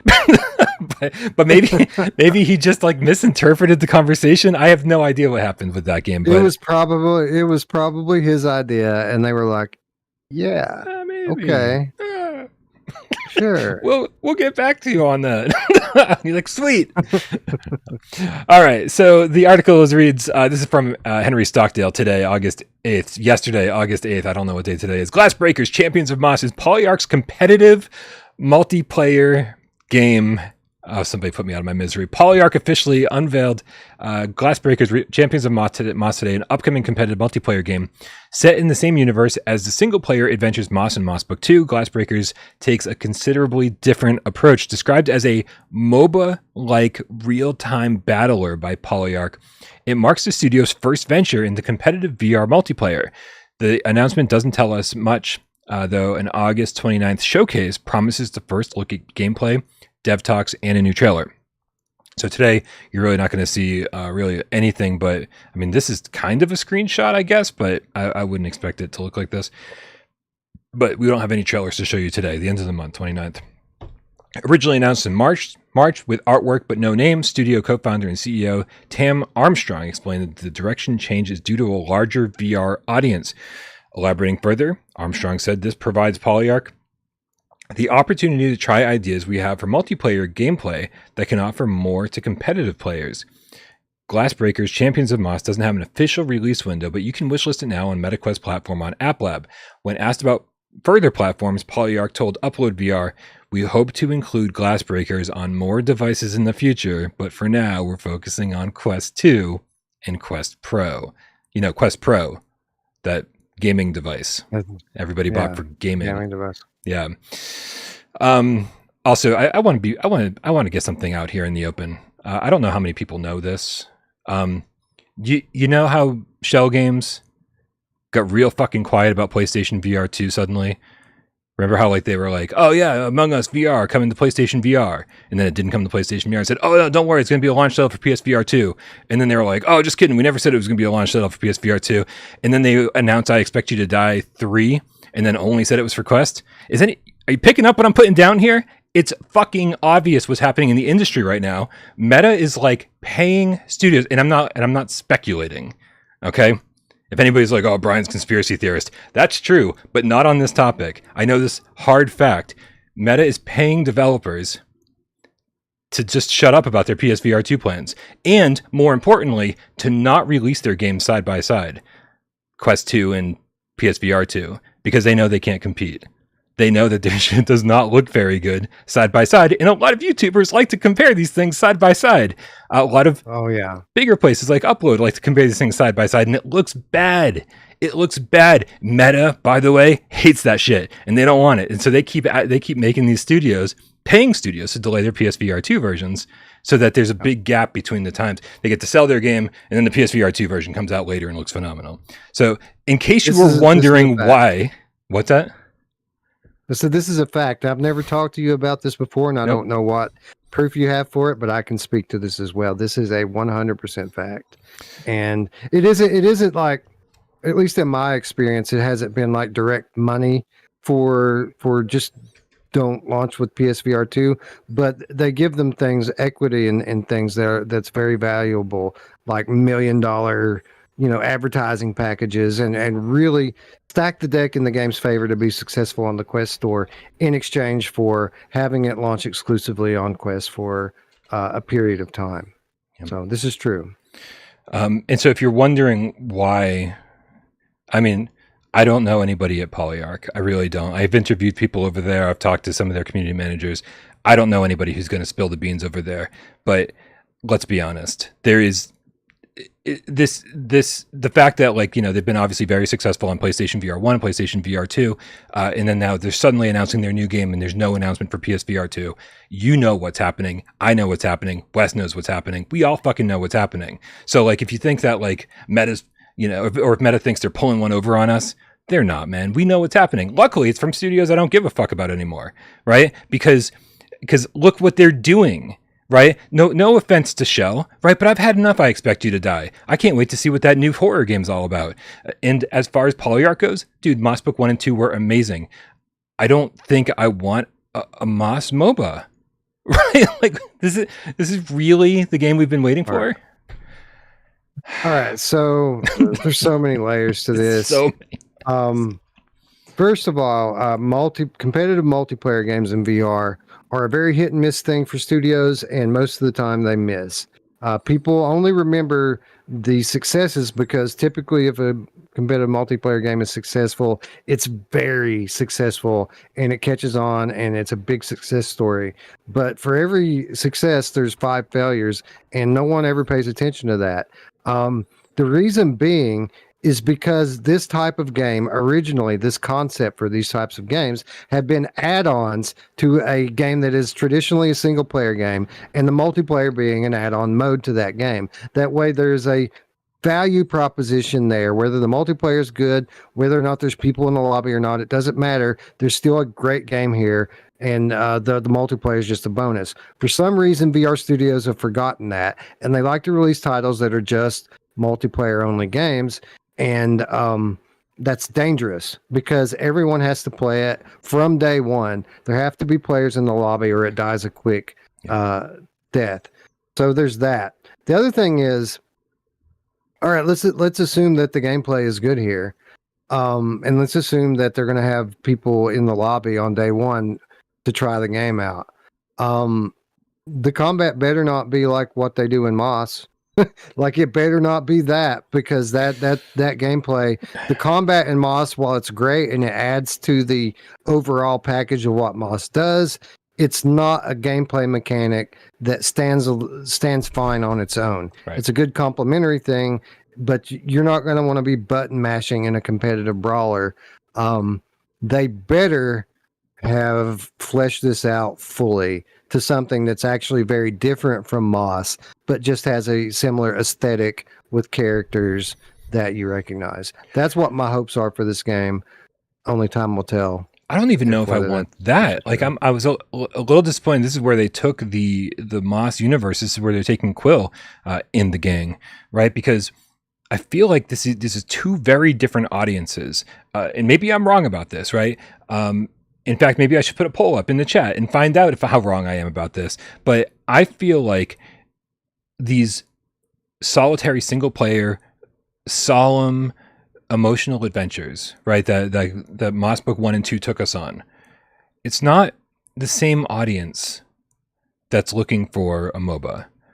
I don't think that is even remotely the same audience. And so you're taking in, usually when you use an existing IP to sell something new, you're relying on the foundation that initial IP has created in that user base to help you, expand your audience. So, like, not only you're going to show, sure, we're going to do this different genre and we're going to get some new people, but we're also going to try to take all these people with us who love the IP.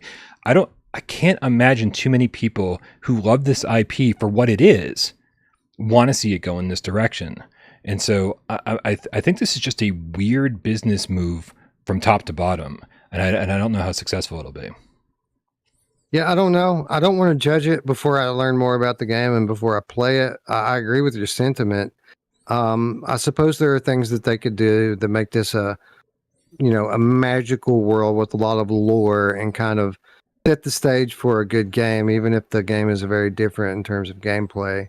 So, yeah, I agree. It doesn't really make sense from the outside looking in, but what I do know is that this is an amazing team of talented developers, very creative people, and maybe they've come up with something here that we're just not thinking of. So we'll see, man. We'll see. I hope it's good. It certainly could be. But, the pieces don't all seem to add up from the outside looking in. You think it'll be free to play? That's a good question. I feel like that's their only option at this point. No, knowing them, I would say no. Right. You know what I mean? Yeah. Yeah. They priced Moss Book 1 and 2 at a premium. Didn't give us any, like, initially when they first came out on PSVR 1. Released them again at a premium on PSVR 2. Didn't give us any kind of upgrade path.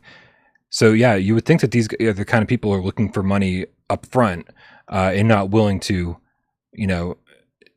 have the confidence that they're going to have some kind of sustainable user base that'll buy, that'll be sustained on microtransactions.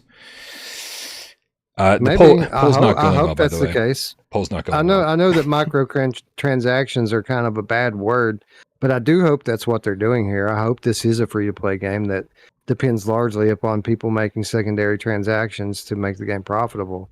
That makes sense for this type of game. So maybe that's what they're going for. Yeah. With 50 votes so far, the poll says 18% are interested in a Moss MOBA, 84% are not. Make sure you get your vote in. I know I didn't give you too many options. I'm sorry. I know that some people would have loved them maybe, but this is a gut reaction poll. Right? I want to know your gut reaction. Yeah, I'm interested. No, I'm not, because I think half the people here would have just selected maybe because we don't know anything about it. We haven't seen the trailer yet. When we see the trailer, I think that'll prove what Wes is saying, that this is, again, a talented group of developers. They make very polished games, but they make very polished single-player story, narrative-driven games. That's what we know them to have made so far. I hope they also have the ability to make something engaging from a competitive multiplayer standpoint. Yeah. Yep. Hope it's good. I hope so too. Dude, I hope every game is good.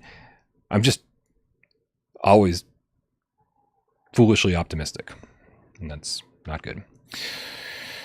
I think there's a couple tips I got to get caught up on here. Magnus Granholt with the 200 Nokia cell phones. Thank you so much, sir. He says, thanks for being the main reason my PSVR2 has value. You are doing God's work, the work Sony failed to give us. Thanks, man. That warms my cold, dead heart. Chris, the Swedish game cat with the 20 Sekiro, says, keep doing you and not selling out. I bought D4 FML. What's D4? Why am I not? I don't know. I'm trying to think what D4 would be. I remember D in D2 on Dreamcast. Well, then, 4. Yeah, I don't know, man. Tell us in the chat. Diablo 4. Diablo 4. Albert got it. It's Diablo 4. Oh, Diablo 4. Okay, yeah. There you go. A lot of people bought Diablo 4, and they're very upset about the changes that have come to the game in recent weeks.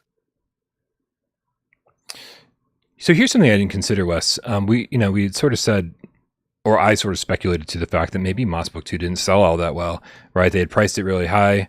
We didn't see it really on the charts until this month when it had a sale last month.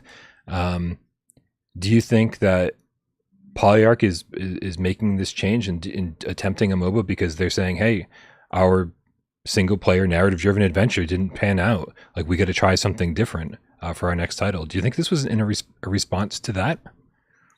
I'm sure that's part of it. I'm sure part of it's artistic too. They're probably getting bored with making this.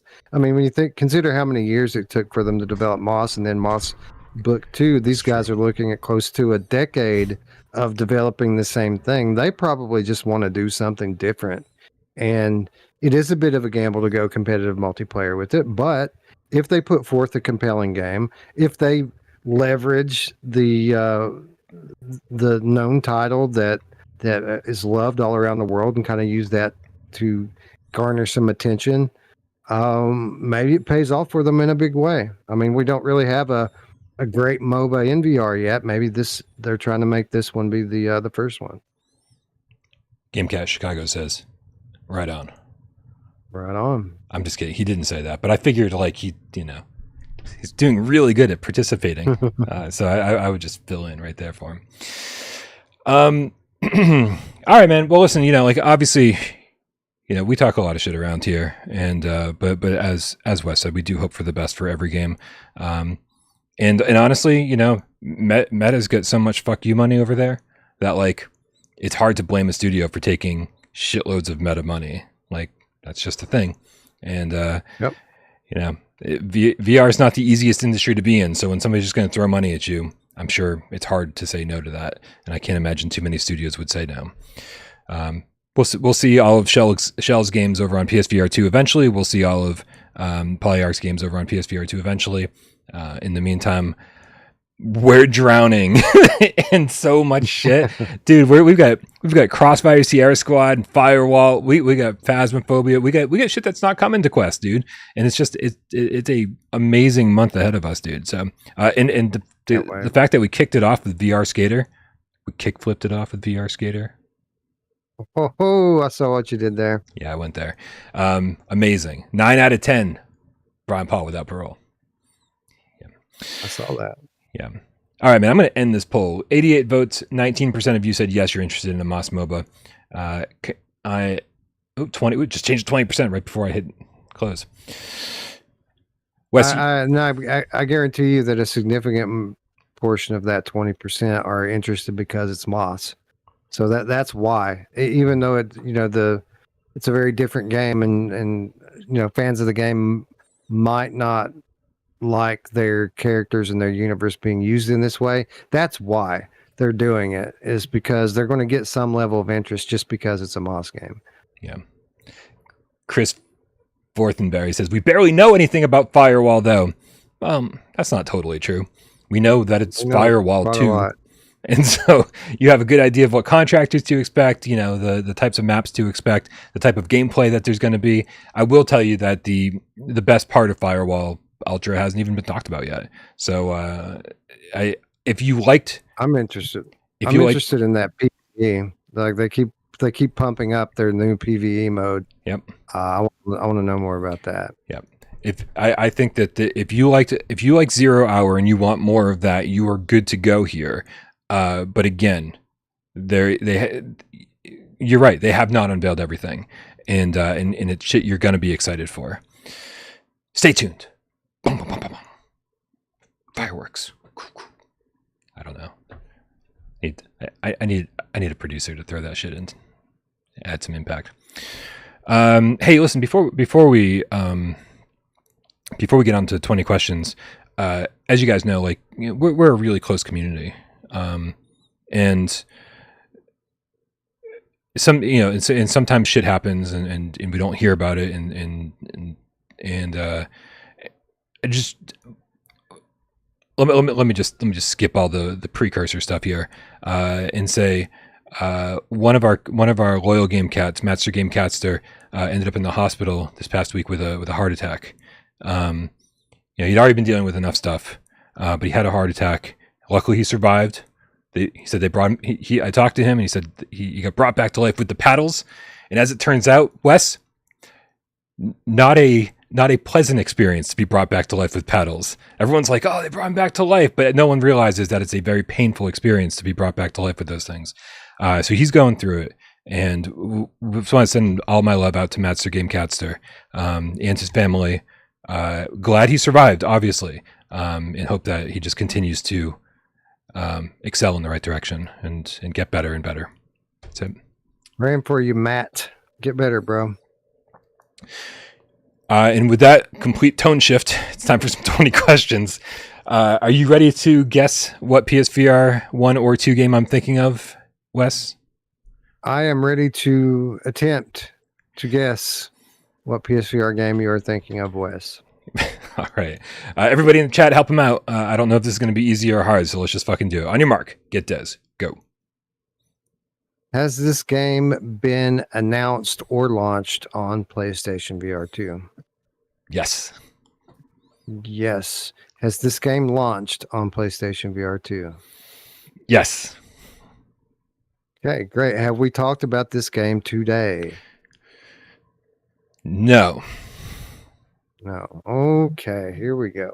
Is this a horror game, Brian? No. Is this game exclusive to PSVR 2, Brian? No. Well, I guess I should clarify. You can clarify. What's up? Is this game on PSVR 1? Yes. I'll count that as the same question. That's 5. Okay. All right. So this is a game that's on PSVR 1 that launched to PSVR 2. It's not a horror game. All righty then. Does this game support multiplayer in any form? I don't believe so. Maybe leaderboards.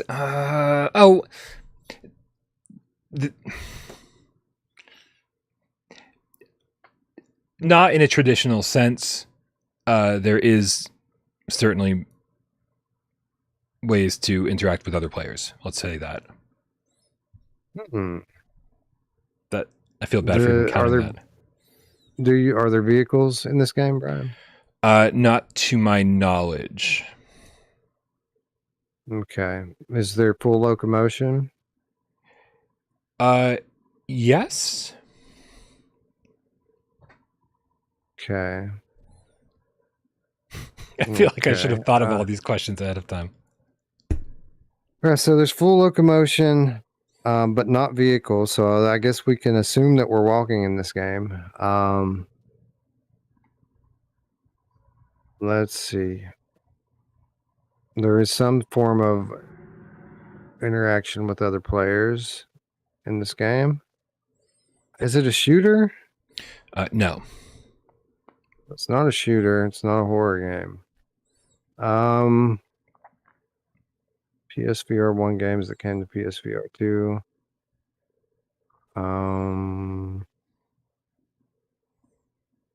Is this game based upon a known franchise? No, that's 10. Okay. So probably a strictly VR franchise. That's known outside, not a shooter. I would consider a boat to be a vehicle, so it can be kayak. I would also consider a boat to be a vehicle. Yeah. I guess I should look at the chat. Demio doesn't have locomotion in it. Light Brigade is a shooter. I would Is it? I would say Demio has locomotion in it. All depends on how you depends on how you look at it, right? Because there's definitely not full locomotion in Demio, but whatever. Your characters on the board have full locomotion. They don't even have full locomotion. You're just kind of pointing to where they go. It's more teleportation at best. Okay, yeah, that's not full locomotion. Is this a turn-based game, Brian? No. So it's not Demio. No. Just wanted to throw you off the scent. Is this a melee? No. Is this a melee game, Brian? Melee action? No. No. And we've already talked about swordsman during the top 10 anyway. It couldn't be swordsman. It's true. Already testing my memory here too. Is this a puzzle game, Brian? Yes. That would be the best description for this game. Okay, this is a puzzle game.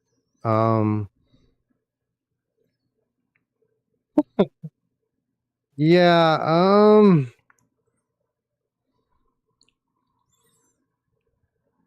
there can't be Tetris ever. There's no locomotion in Tetris. There's no locomotion in puzzling places. Ian Stanbridge says that, Brian, if this game turns out to be that Neptune one again, AJ will reach through the screen and punch you.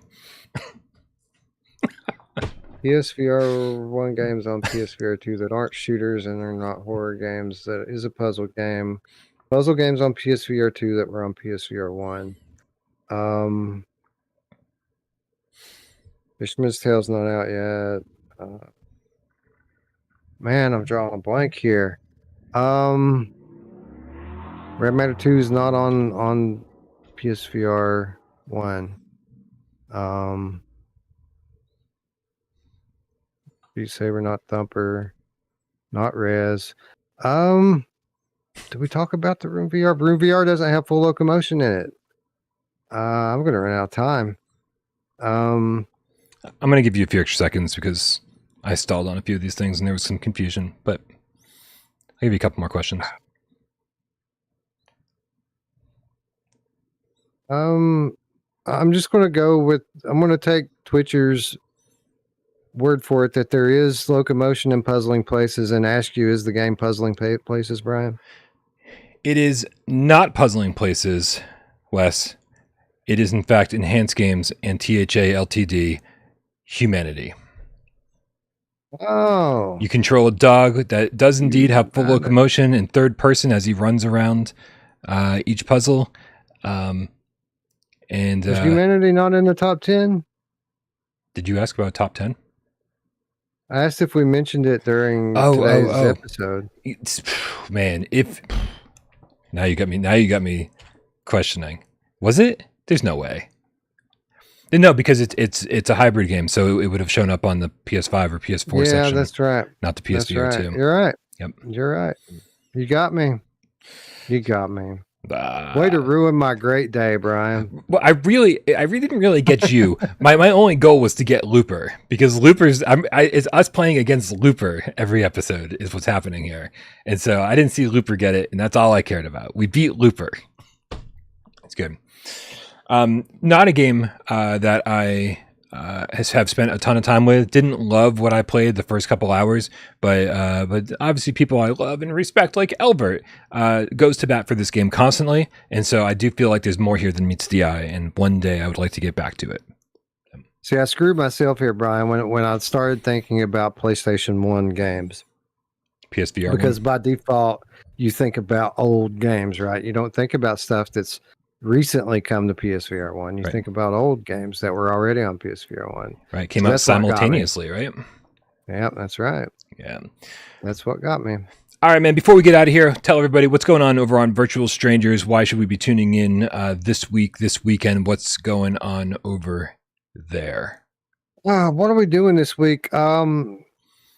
There's some potential that we're going to do Uncharted 4 again this week. Like I said, if we don't do it this week, we're going to do it next. I want to be able to finish it. I want all of us to be able to finish it. So if it turns out that that's not going to be the case, then we'll push that till next week. What we are going to cover this week is the Risa project prologue, which I think you covered on episode Monday. So excited. That game looks beautiful.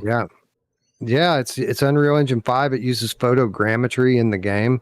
It's using Lumen and Nanite in a VR game. These are all, groundbreaking things for VR that we haven't seen done in VR game yet. So I'm fairly excited to get in there and check it out. I did just get a key for it. Shout out to the developers for sending that through. Better than Life Studios. Yeah. So we're going to be talking about that for sure. Here's what's funny, Wes. I do have to chime in and say over on Twitter when some I've obviously followed Better Than Life Studios, and they were announcing, "Hey, this is out and you can play it now." Blah blah blah.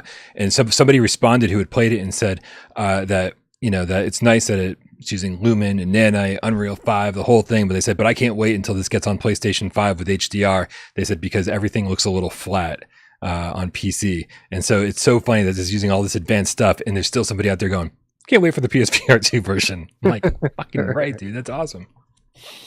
Yeah, from what I'm hearing, it's particularly resource hungry, and it is an early.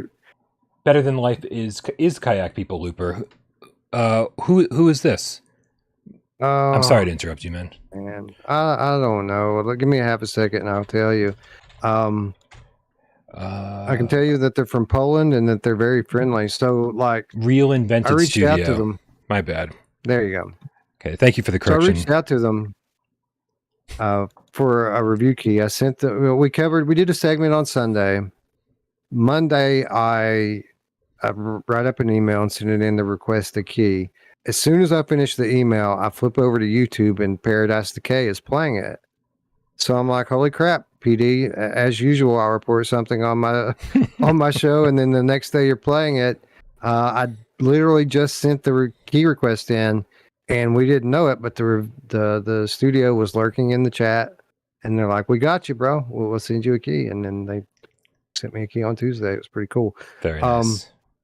Resource hungry game, from what I understand, needs some optimization. Obviously, was something that is photo real, like literally photo real in VR. It's going to be resource hungry. We're going to try to work around that and kind of see the game in the best light possible as it stands today. So tune in for that this Friday, Strangers in the Night. Hell yeah. Ben Schroeder with the $5 tip says, Sup.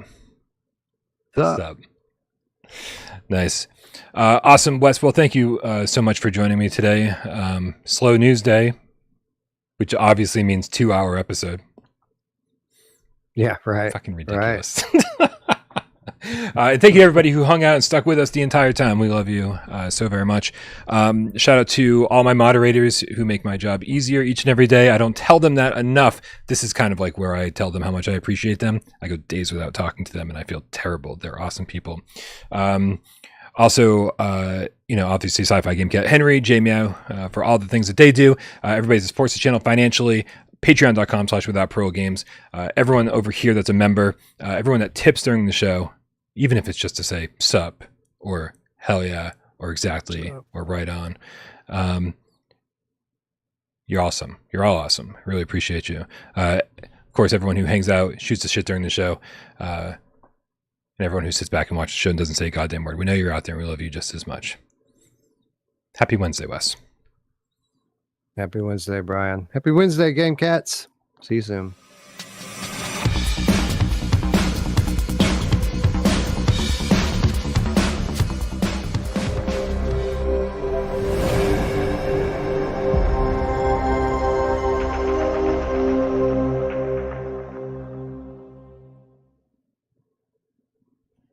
Yeah, I copied and pasted this comment. Just said, dude, sometimes when we're doing the show, like some comments will just fucking tickle me. Like I it's really hard, obviously, to keep up with the entire chat the entire time, and I feel bad anytime I miss like a great comment or something. But like, obviously, you guys know that I'm trying to do a lot of things over here. But sometimes a comment will just like fucking make me laugh out loud in the middle of our conversation. And when we were starting 20 questions and you figured out it was a PSVR2 game, Mountain Man Gaming said, well, this should be easy since there's no games on PSVR2. Right. So you can actually go back in time and watch. You can see me read that comment because I actually laughed out loud when I read it. I fucking love that shit. You burned me, Sony. I'm blaming my loss on Sony. You burned me. All right, man. 2-hour show. Let's get out of here while we still can. Good night, everybody. We love you all.